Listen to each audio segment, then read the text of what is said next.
जय श्री राधे। पूज्य श्री सद्गुरुदेव भगवान के चरणों में प्रणाम। पूज्य श्री राधा बाबा जी का जीवन चरित्र। मेरे बाबा राम पुस्तक से। राधे श्याम मिश्र जी कहते हैं, जिन दिनों में गोस्वामी जी की सेवा में था, उन्हीं दिनों एक दिन बाबा ने मुझसे कहा, मिसिर, मैं तो तुमसे सेवा लेना चाहता हूँ, परंतु मेरी पत्नी के भाव अच्छे नहीं हैं। मैंने पूछा, क्या उसे ले आऊं? आप उसे ठीक कर दीजिए। वे बोले, नहीं जी, वह देहाती है, पढ़ी लिखी नहीं है, छोड़ो। मैं शांत हो गया, परंतु दया सागर से रहा नहीं जा रहा था कि इसकी पत्नी भव सागर में पड़े और यह साकेत जाए। उनका विरध है, प्रणत कुटुंब पाल रघुराई। मैंने एक दिन पुनः विनती की, तब बोले, अच्छा ले आओ। एक दिन सायंकाल का समय दिया, तब कपिल की माँ को साथ लेकर मैं बाबा के पास गया। संयोग से उस दिन बिजली चली गई। हम दोनों प्रणाम करके लौट आए। दूसरे दिन बाबा बोले, मिसिर, तेरी पत्नी तो बहुत निर्मल मन की है, उसमें मुझे प्रवेश करने की काफ़ी जगह है, उसे एक दिन ले आओ। एक दिन मैं उसे फिर साथ लेकर गया। बाबा ने निहाल कर दिया। कपिल की माँ उस दिन से प्रायः बाबा का दर्शन करने जाने लगी। बाबा ने उन्हें नित्य 2 दोहा रामचरितमानस का पाठ करने की आज्ञा दी, जिसे वह अब तक कर रही है। उसकी इच्छा से घर पर चक्की खरीदकर गाड़ा गया।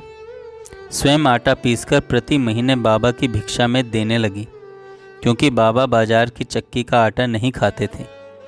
वाटिका से कुएं का जल आता, बड़ी सफाई से गेहूं धोती, बड़े भाव से आटा तैयार करती। यह क्रम पूज्य के अंतिम दिनों तक चलता रहा। पूरा परिवार आटा पीसने में सहयोग करता। एक बार हम सबने एक एक गेहूं के दाने पर एक एक महामंत्र, हरे राम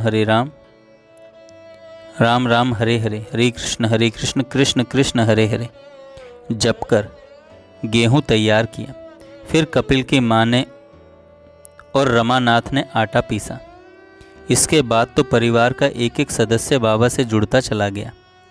घर बाबा मैं हो गया। रिश्तेदार भी जो मेरे प्रेमी थे, वे भी बाबा से जुड़ते गए। कपिल की माँ तो मुझे पूरा सहयोग देने लगी। एक दिन परिक्रमा के बाद मैं और कपिल की माँ बाबा के पास बैठे थे। पूज्य ने उसी समय शौच जाने की इच्छा की।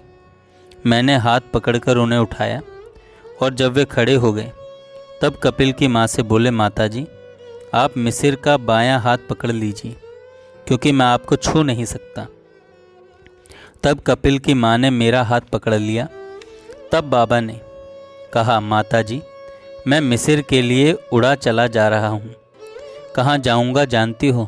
साकेत धाम, जहाँ से फिर प्राणी वापस नहीं आता।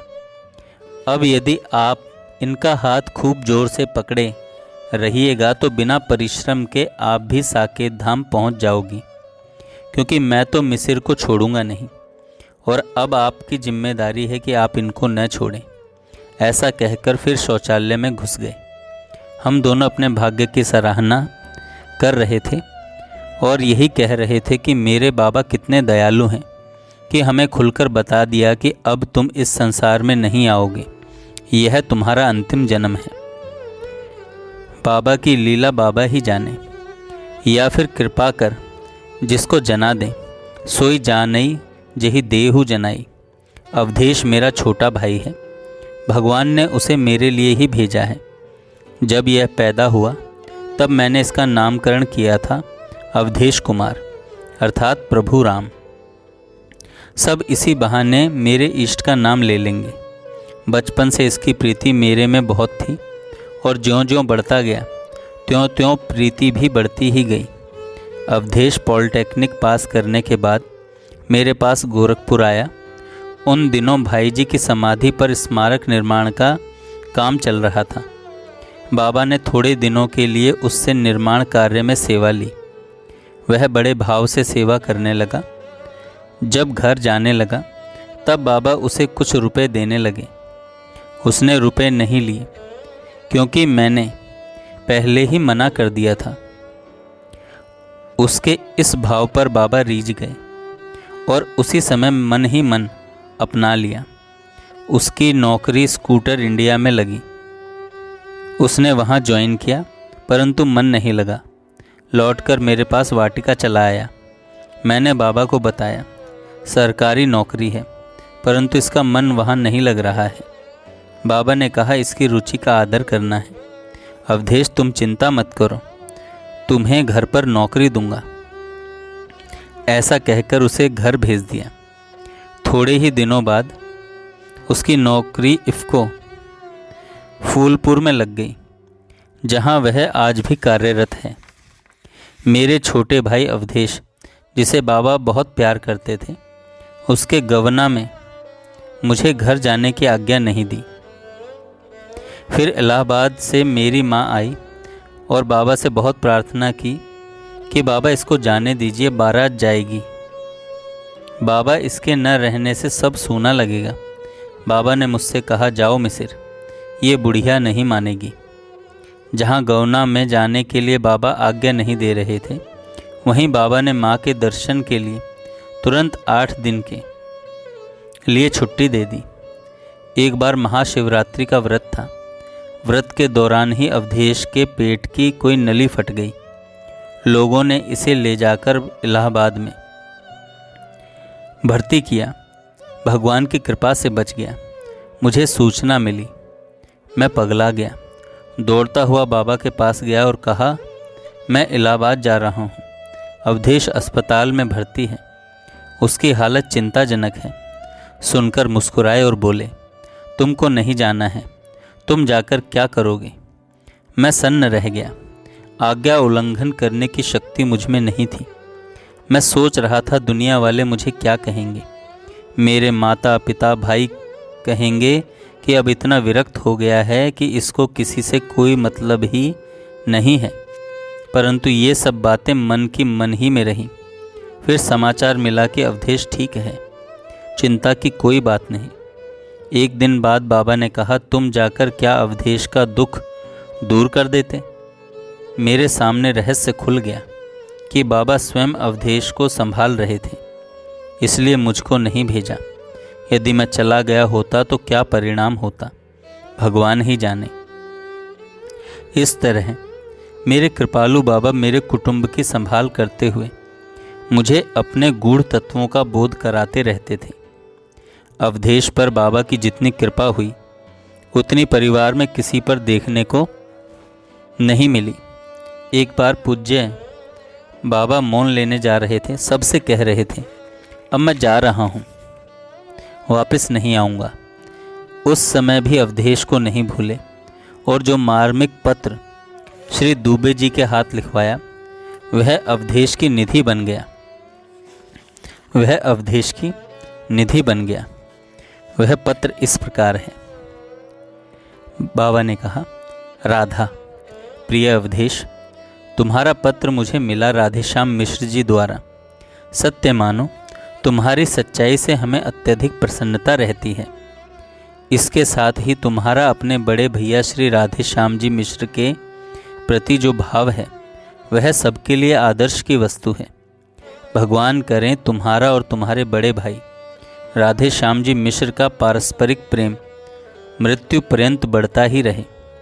देख भैया अवधेश, भगवान श्री रामचंद्र जी ने प्रलाप की अवस्था में कहा है, सुत बित नारी भवन परिवारा, हो ही जाहि जग 12 तुम भी अपने जीवन को इस आदर्श के सांचे में यदि ढाल सको तो ढाल देना। एक परिवार में मैंने देखा अवश्य कि उनके घर की स्त्रियां, देवरानी और जेठानियां आपस में लड़ते थे, किंतु भाइयों में आपस में लड़ाई कभी नहीं हुई। अगर हो सके तो अवधेश, तुम भी आदर्श भाई बने रहना। व्यवहार की तो इतनी ही बात तुमको लिखनी है, परमार्थ की 3 बात तुमको और लिखनी है। यदि तुम इन तीनों बातों पर ध्यान देते रहोगे, जीवन भर निभा दोगे, तो मेरी 16 आना विश्वास है कि मरने से पहले तुमको भगवान के दर्शन हो जाएंगे, जीवन कृतार्थ हो जाएगा। पहला, देखो चाहे जो कुछ भी हो जाए, जहाँ तुम्हें सत्य बोलने में भय हो वहाँ चुप रहना, पर झूठ कदापि न बोलना। दूसरा, जिस किसी से बोलने का काम पड़े अत्यंत मीठी भाषा में अहंकार शून्य होकर बोलना। तीसरा, अपनी पत्नी के अतिरिक्त संसार की संपूर्ण स्त्रियों को अपनी जन्म देने वाली माता के समान समझना। इन 3 बातों के पालन करने से अंतःकरण के शुद्ध होने में देरी नहीं लगेगी और शुद्ध हुए अंतःकरण से भगवान का जो भी भजन करोगे वह कल्प वृक्ष के समान होकर तुम्हें भगवान के द्वार पर पहुंचा देगा। देख भैया अवधेश, अब तक तुम्हारे असंख्य जीवन हो चुके हैं। ना जाने पशु पक्षी देवता पितर असंख्य योनियों में कितनी बार तुम घूम आए। अब की बार जराव गांव में ब्राह्मण घर में उत्पन्न हुए हो। यदि इस बार भगवान में मन लगाए बिना मर गए तो जीवन पूरा का पूरा असफल ही रहा। इसलिए जो श्वास समाप्त हो गए उनकी तो चिंता छोड़ दो। अब मरने से पहले जितने श्वास तुमको लेने हैं उनको उपयुक्त 3 बातों पर पूरा पूरा ध्यान रखते हुए भगवान के चिंतन में लगा देना। फिर जो त्रुटि होगी उसको भगवान कृपा करके अवश्य क्षमा कर देंगे। तुम्हें भगवान को ढूंढना नहीं पड़ेगा, भगवान तुमको ढूंढते हुए पहुंच जाएंगे। और क्या लिखूं? इस पत्र को जीवन भर सुरक्षित रखना, नकल करके रख लेना। एक खराब होगा तो दूसरा खराब होगा तो तीसरा। मेरे रोम रोम का प्यार और सद्भाव स्वीकार करना। अब मैं तो भैया विदा हो रहा हूँ। अब मैं फिर दोहरा दे रहा हूँ, भगवान की कृपा पर भरोसा रखकर मेरे बताए हुए रास्ते से चलकर भगवान को प्राप्त कर लेना। बस इतना ही कहना है। हरे राम राम राम हरे हरे, हरे कृष्ण कृष्ण कृष्ण हरे हरे। जय श्री राधे।